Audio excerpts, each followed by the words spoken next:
Mabuhay!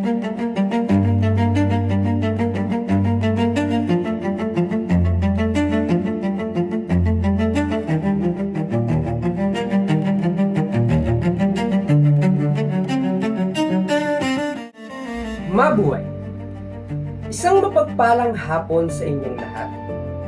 Ako si Joseph Iray. Nasa harapan ninyo at maghahayag ng aking isang manifesto na nagbibigay ng mensahe para sa inyong mga kababayang Pilipino. Ating simulan sa unang pagtataya. Manifesto to the Filipino people. Kalayaan na walang kapayapaan. Kaya na ba nating maging mulat sa katotohanan na walang bahid ng dugo at pawis na nakikita at nararanasan? Kaya mo na bang makita ang liwanag sa madilim na kasanayang hindi nabubuo? Sa napapanahong institusyon, nabubuklat sa nobela at libro ang susi sa inaasam na kaayusan at katayuan sa hustisya at justice for Filipino, especially from Rizal's era. Sa pagsusuri at pagdatos sa makabuluhang nakaraan tungo sa kasalukuyang kasarinlan, noon, ang Pilipinas ay isang huwarang dukha sa ilalim ng mapang-abusong at makapangyarihang individuals ng mga Kastila. Sila ang naghahari at nagkokontrol sa kaban, batas at estado ng pantao sa Pilipinas. Walang karapatan, walang boses, walang kasagutan sa kaakibat na pagkilanlan sa PIS. Anong ginawa nila? Nating mga Pilipino, lalo na si Rizal. Naging susi ito upang maging bukas sa tao na walang ginagamit na dahas, nagsulong ng patagong katotohanan sa lahat upang magsulong ng pagbabago at karapatang pantao sa lipunang kinagisnan. Noong mga panahon ni Rizal o ni Pepe, sa pamamagitan ng kanyang kamay at panulat sa pagsulat, ay ang kanyang mga natatanging simbolo ng kapayapaan at injustice sa mga essays, poems, articles na nagtakip silim sa ng bawat isa na maihahambing sa sitwasyon at karanasang kolonyal ngayong taon. Sa pamamagitan ng isyong korupsyon at poverty, mas nagiging prominent ang pangyayaring ito in terms of government and public relation, lalong-lalo na sa ating mga manggagawang Pilipino. Kasi hindi nila nakikita yung ginhawa at kaayusan sa lipunan. Mas tumataas ang demand, mas tumataas ang problema sa pamilya, trabaho, produkto at pansariling kita. Ultimo sa nangyayari sa ibang bansa ay mas nagiging main factor sa ating mga Pilipino. Walang karapatan na nagsusulong ng kaayusan. Puro boses at kilos para sa pagbabago ang dala, pero nasaan pa rin tayo? Nahihirapan pa rin umunlad at mga serbisyo sa ekonomiya ng ating bansa dahil sa mga mapang-abuso at mga magnanakaw ng mga makakapangyarihang tao sa ating mga Pilipino. My fellow Filipino, life has passed since Dr. Jose Rizal died for our country.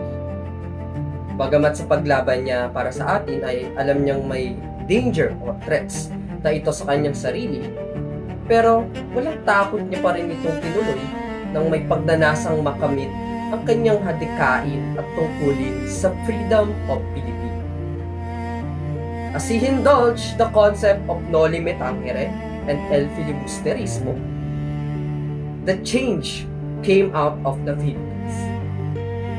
Sa pagtatago nitong paggawa, mas naging proactive na tayong Pilipino sa inaasam na kaayusan at katayuan sa hustisya sa mga tao noon magpasa hanggang ngayon.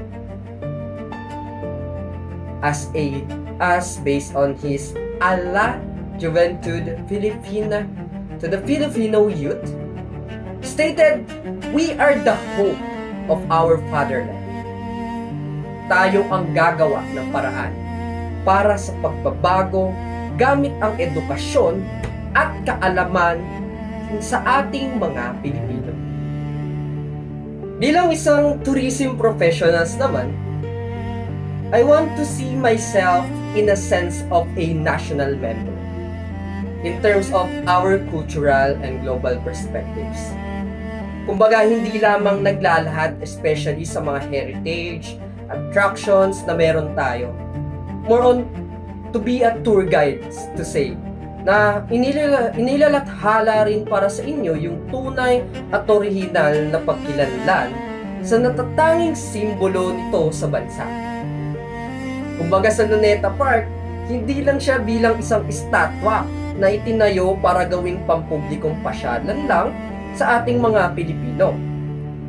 Ginawa ito upang kilalanin at balikan ang naging propesyon, talambuhay, at higit sa lahat yung nasapit ni Jose Rizal para lamang ipaglaban sa ating bansa at para sa ating mga Pilipino. I want to showcase my experience, my perceptions, critically, and be a partner of our historical citizens. It's not just the problem of our country.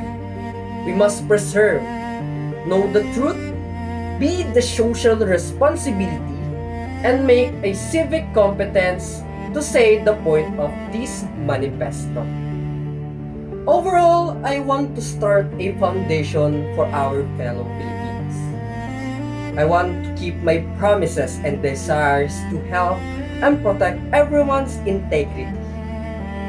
Let me be the speaker to your nation's negative truths, and we will bring the best version na kinakamit natin noon pa man. Be the hero, not the villain itself. Sa pagkakaroon ng knowledge, skills, and advocation, we can make these things happen to a better place. More important is you all can also do the right thing if you want to be the leader of our country. You can make a difference, a big change that can influence the perlas ng silanganan na meron tayo. Ani nga ni Jose Rizal sa Noli Me Tangere, let us not ask for miracles. Let us not ask for our concern with what is good for the country of him who comes as a stranger to make his fortune and lives afterwards. Yun lamang po at maraming salamat. At sa pagtatapos nitong aking video ay naway mas marami kayong natutunan at naging inspirasyon para mas makilala natin ng buo ang ating mga sarili bilang isang Pilipino. Muli, ako si Joseph Iray, nagpapaalam. Adios!